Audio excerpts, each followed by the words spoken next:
He's coming. What are you doing?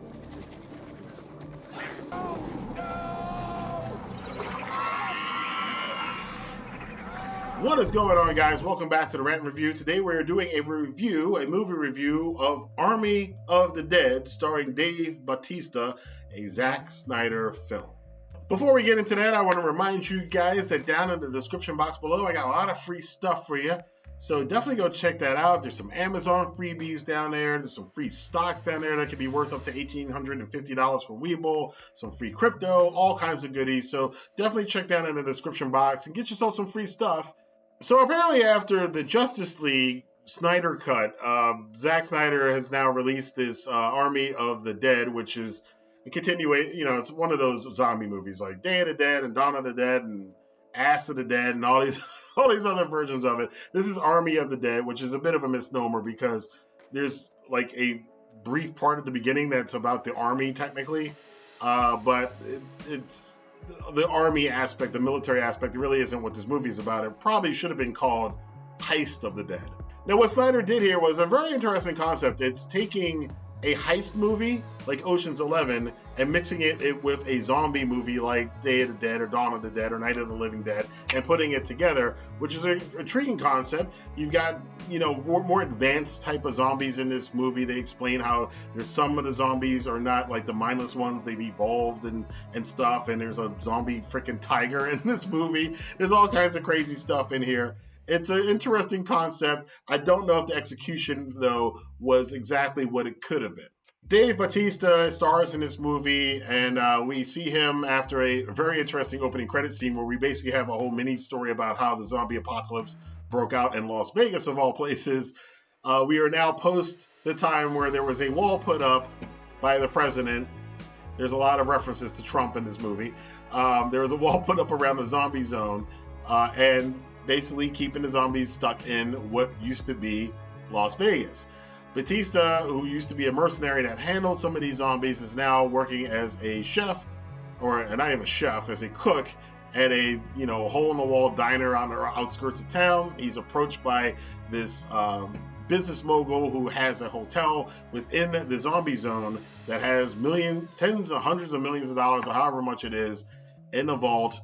The U.S. government is about to nuke the area, so that money's all going to be gone. So he is hiring Bautista to get a team together to go in there and get that money. It's obviously going to, nobody's claiming it. It's free money, so he can have, $10 million or whatever it is, $5 million, and then divvy it up amongst the rest of the team.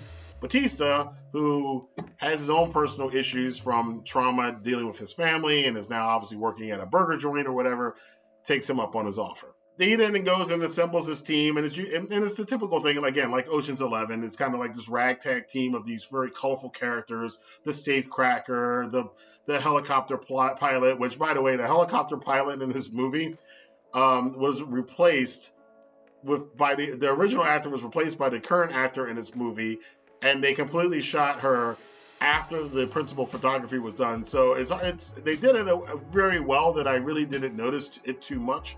And if you didn't know about that, you probably wouldn't know that she was not on set when they filmed this movie. A couple times you can see in the CGI the fuzziness is a little bit off, but for the most part, they did a pretty good job of inserting her in this film. There's some pretty cool concepts in here. I do love the design of some of the zombies. And there's a little bit more depth to this movie than your average zombie movie, but I have seen some people complaining like, oh, all the guys, every bullet hits the zombie square in the head. There's no tension in this movie. This is not supposed to be an intense horror movie. This is more like Grindhouse. If you remember Quentin Tarantino and Robert Rodriguez's double feature of Grindhouse from several years ago, this is that. This is schlock, kind of Saturday afternoon B-movie, over-stylized, over-exaggerated, blood and spurting out everywhere, kind of just goofiness. It's ultra-violent, but it's violent in a very cartoonish kind of a way.